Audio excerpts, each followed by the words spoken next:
Mi esposo le dijo a su hermana que yo era demasiado dependiente y lo asfixiaba porque quería pasar tiempo juntos los fines de semana. Le pregunté cómo le había ido el día y lo esperaba para cenar.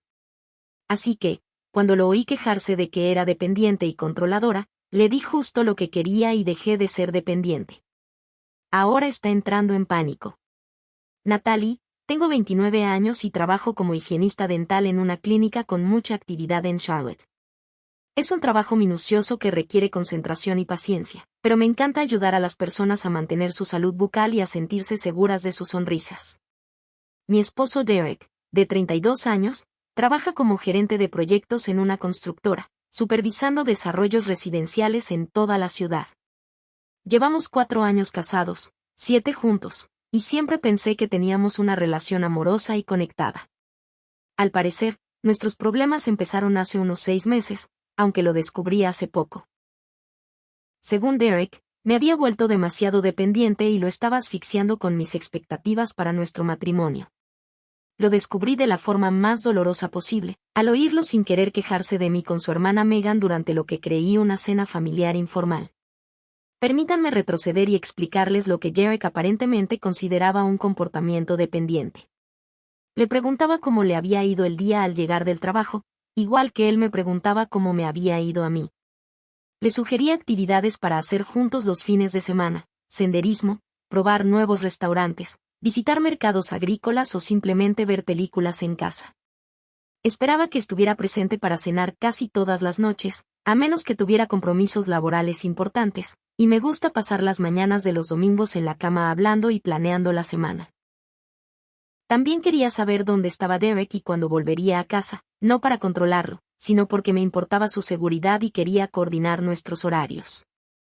Si iba a llegar muy tarde, agradecería que me avisara para poder ajustar los planes de la cena o hacer otros arreglos. Esto me parecía la comunicación básica de una pareja casada. Derek nunca se quejó directamente de nada de esto. Cuando le preguntaba cómo le había ido el día, me contaba anécdotas del trabajo. Cuando le sugería actividades para el fin de semana, aceptaba con entusiasmo o proponía alternativas. Cuando le escribía para preguntarle cuándo llegaría a casa, respondía con una estimación. Su comportamiento no me indicaba que se sintiera sofocado o controlado.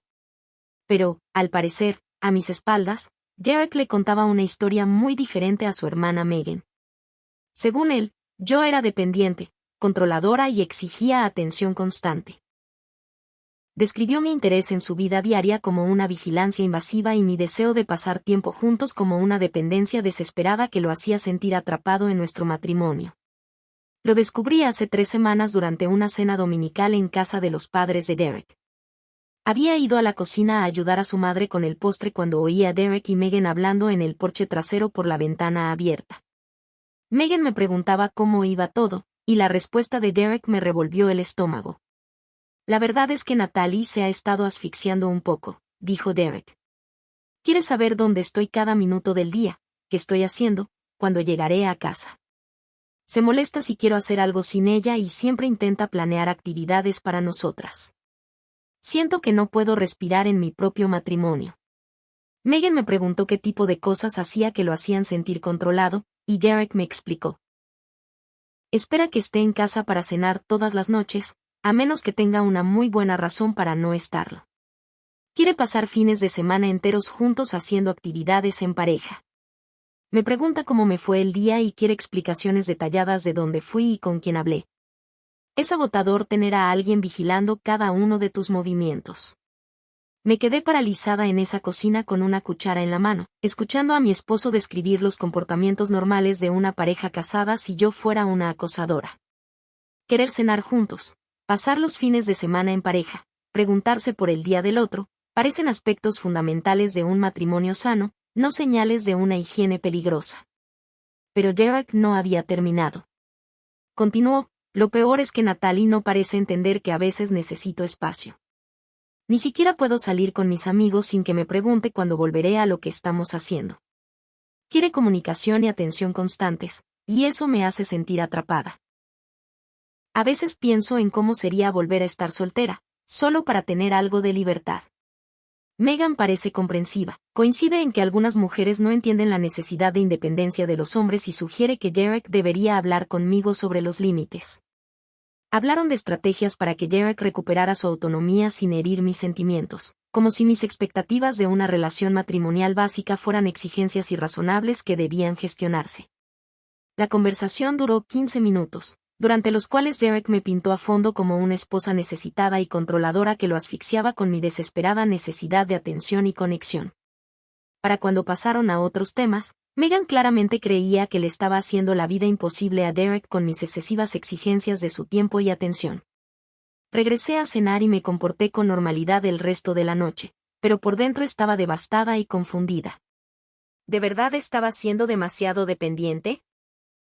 ¿Eran irrazonables mis expectativas para nuestro matrimonio? ¿Me había convertido, de alguna manera, en la esposa controladora y dependiente sin darme cuenta?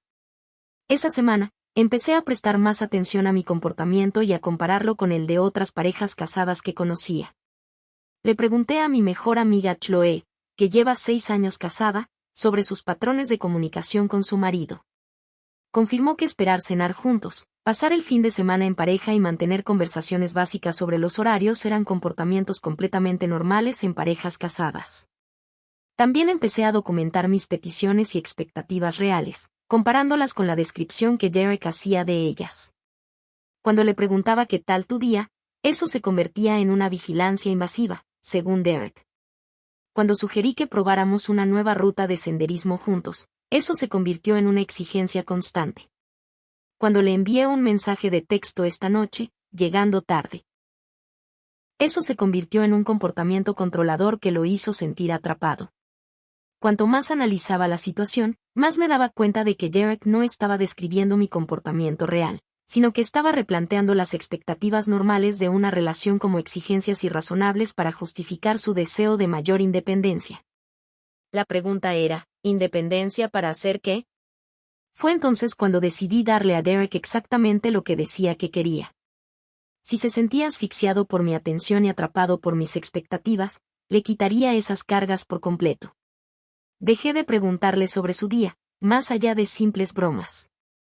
Dejé de sugerirle actividades para el fin de semana y, en cambio, hice mis propios planes.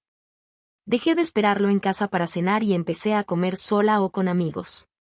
Lo más importante es que dejé de preguntarle sobre su horario y su paradero. Si Derek quería libertad total de mi vigilancia, podía tenerla. Lo trataría como a un compañero de piso en lugar de como a un marido y vería cuánto disfrutaba de la independencia que decía necesitar desesperadamente. El cambio en el comportamiento de Derek fue inmediato y revelador. A los pocos días de que me retirara, empezó a salir hasta más tarde sin darme explicaciones, a pasar fines de semana enteros sin contarme sus planes y a volverse reservado sobre el uso de su teléfono y computadora. En lugar de parecer aliviado por su nueva libertad, parecía nervioso e inquieto, como si algo le preocupara. 2 semanas después de mi nueva estrategia de no intervención, Derek empezó a preguntarme por qué ya no le preguntaba cómo le iba el día. Cuando le dije que le estaba dando el espacio que necesitaba, alegó que nunca había dicho que lo quisiera, y entonces mi repentino desinterés en su vida le preocupó. Parecía genuinamente confundido por mi retraimiento, como si hubiera olvidado quejarse con su hermana sobre mi comportamiento asfixiante. Pero mantuve las distancias. Si Derek se sentía atrapado por la comunicación marital normal, entonces simplemente dejaríamos de tenerla. Yo era amable pero distante, tratando nuestras interacciones como si fueran entre conocidos, no como parejas íntimas. La ansiedad de Derek aumentó rápidamente. Empezó a dejar el teléfono boca abajo con más frecuencia, a atender llamadas en privado y a poner excusas sobre emergencias laborales que requerían su atención inmediata.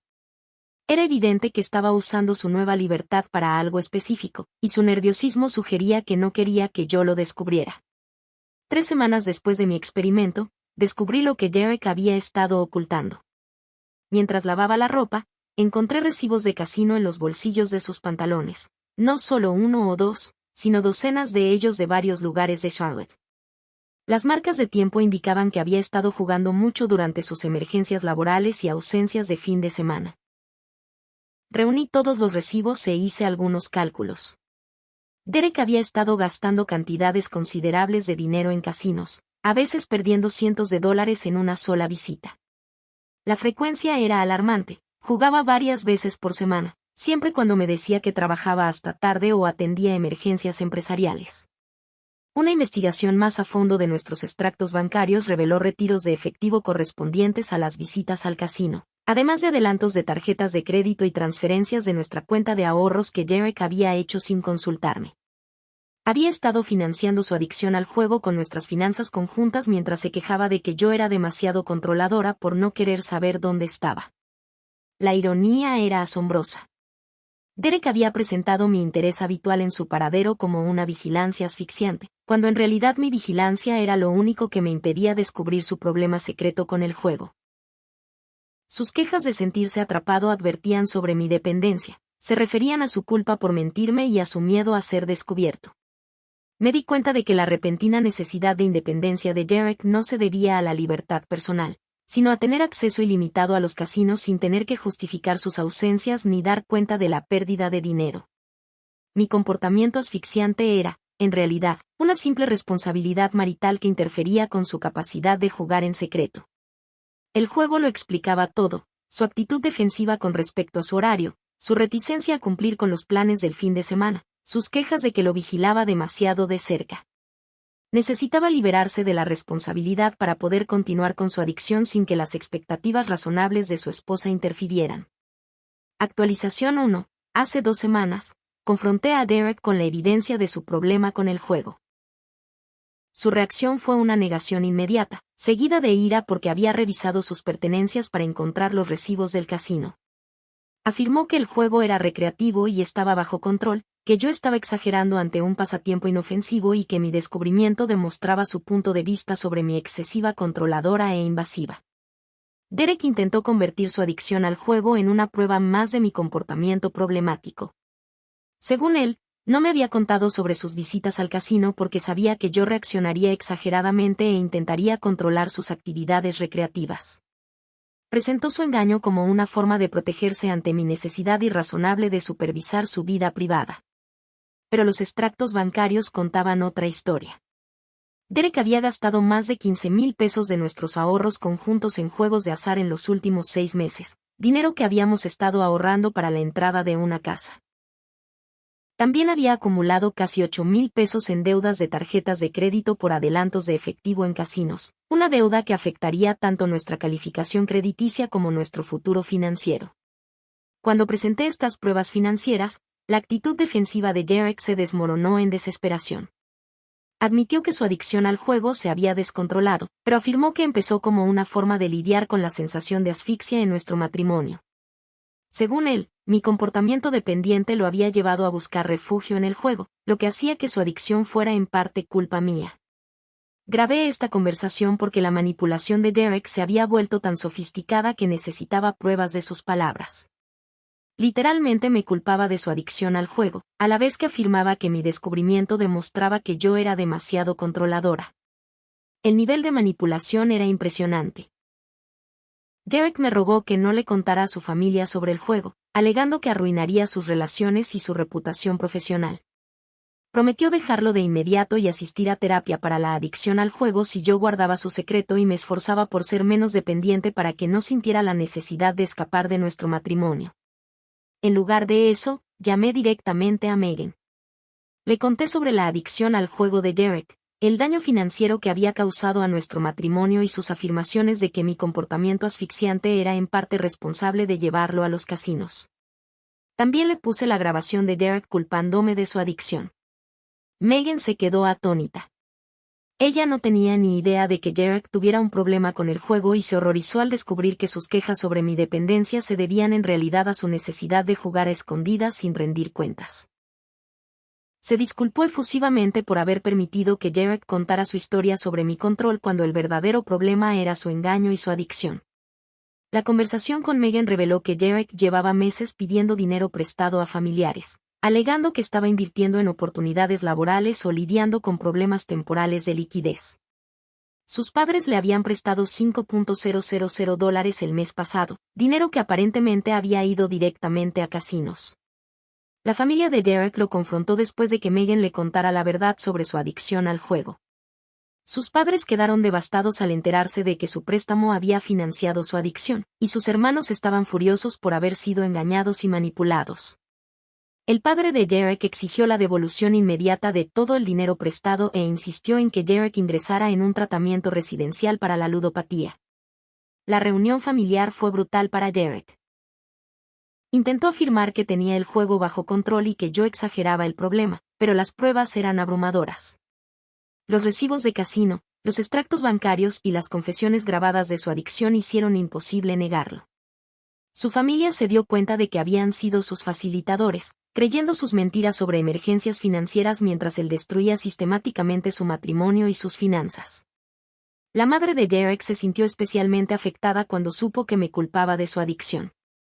Le contó a Derek que su padre había tenido problemas con la adicción al alcohol al principio de su matrimonio y que sabía la diferencia entre alguien que asume la responsabilidad de su recuperación y alguien que justifica su comportamiento. Actualización 2. 6 semanas después, la vida de Derek se ha desmoronado por completo.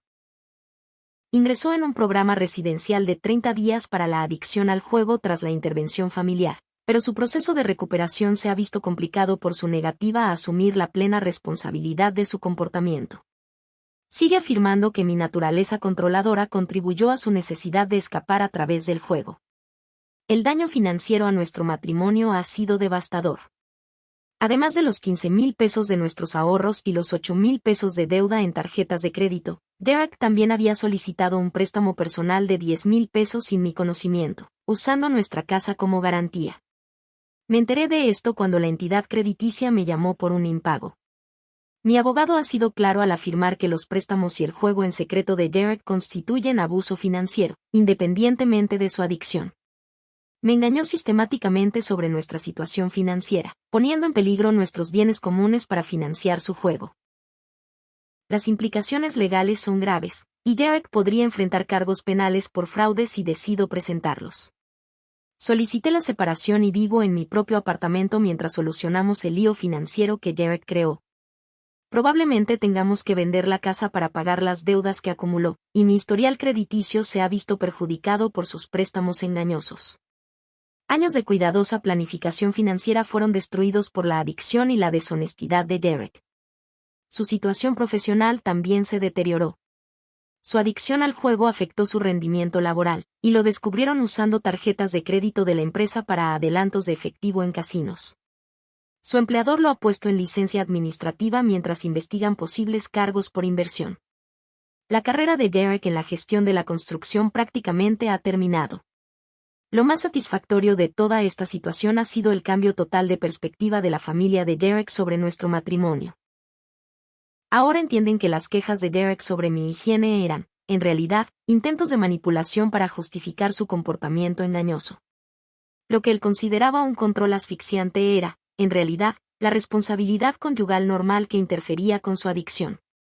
Megan me ha apoyado especialmente, disculpándose repetidamente por creer las mentiras de Derek sobre mí. Ella ha compartido con otros familiares cómo Derek manipuló la percepción que tenían de nuestro matrimonio, presentándome como una esposa controladora cuando en realidad solo intentaba mantener una comunicación y conexión normales en la relación. El trabajo ha sido un refugio durante estos momentos difíciles.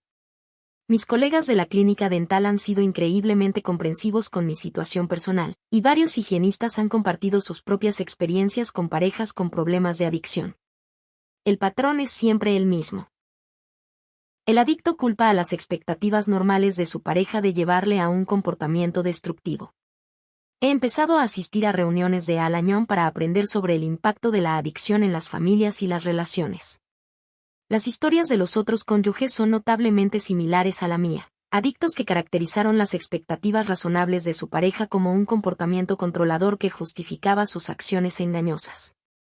Mi limpieza era, en realidad, solo amor y preocupación normales que Derek no podía tolerar porque interfería con su adicción. La terapia me ha ayudado a comprender que la adicción al juego de Derek no justifica su manipulación y manipulación sistemáticas. Incluso si la adicción influyó en su comportamiento, eligió resolver sus problemas mintiéndome, robándonos el dinero y culpándome de sus decisiones destructivas. Esas decisiones reflejan problemas de carácter que van más allá de la adicción.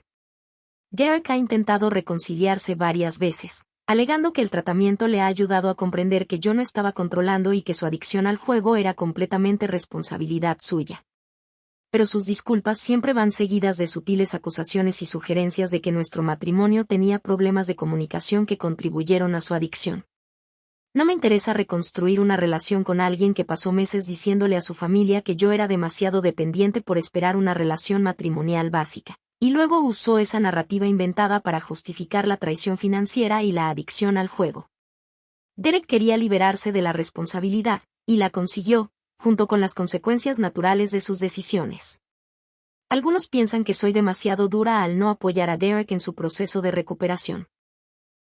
Argumentan que la adicción es una enfermedad y que las parejas casadas deben trabajar juntas para superar los desafíos. Pero la adicción de Derek se vio agravada por el engaño sistemático, el abuso financiero y la manipulación psicológica que trasciende la enfermedad y se convierte en abuso. Los verdaderos esposos no caracterizan el amor y el interés de sus esposas como un control asfixiante. Los verdaderos esposos no mienten a sus familias sobre sus matrimonios para justificar comportamientos destructivos. Y definitivamente no culpan a sus esposas por adicciones que decidieron ocultar mediante engaños y manipulación. Le di a Derek exactamente lo que dijo que quería: libertad total de mi comportamiento dependiente y mis expectativas. Esa libertad reveló la verdadera razón por la que necesitaba independencia para arriesgar nuestro futuro sin la interferencia de las razonables preocupaciones de su esposa. A veces, la mejor manera de desenmascarar a alguien es darle exactamente lo que dice querer. La ironía es perfecta. Derek se quejaba de que yo era demasiado dependiente, cuando mi atención e interés en su vida en realidad lo protegían de las consecuencias de su adicción al juego. En cuanto dejé de controlarlo, su vida secreta se derrumbó por su propio peso. Cambió una esposa amorosa por la libertad de destruirse, y ahora no es ni lo uno ni lo otro.